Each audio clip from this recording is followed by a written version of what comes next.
బతికినన్నాళ్ళు ఊరవతలి జీవితం అనుభవించారు. వాళ్ళ బతికేదో వాళ్ళు బతికారు.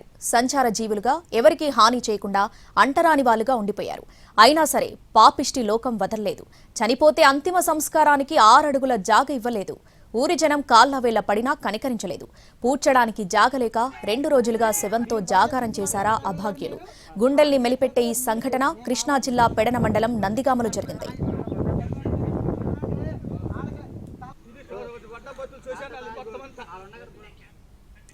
ఈగ రాంబాబు అనే వ్యక్తి ఆదివారం ఉదయం చనిపోయాడు. దహనం చేయాలంటే జాగలేదు. 2 రోజులైనా అంతిమ సంస్కారాలు కాలేదు. కారణం మృతుడి కులం. సంచార జాతికి చెందిన వాడనే కారణంతో అంతిమ సంస్కారానికి అనుమతి ఇవ్వలేదు. గ్రామంలో శ్మశాన వాటికలు లేవా అంటే ఉన్నాయి.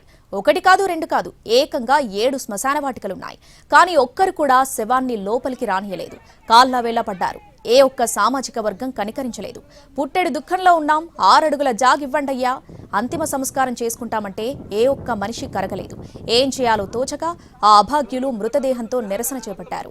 ఆధార్ కార్డులున్న తమని అంటరాని వాలుగా చూశారని ఆవేదన వ్యక్తం చేశారు.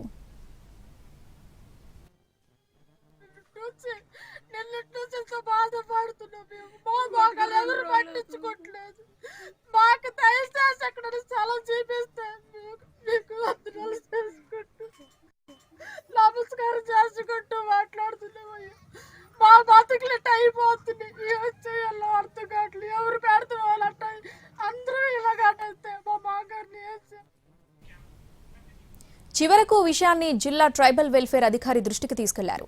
అధికారులు, పోలీసులు ఆ ఊరికొచ్చి చూశారు. గ్రామంలో శ్మశానాలను, ఖాళీ స్థలాలను పరిశీలించారు.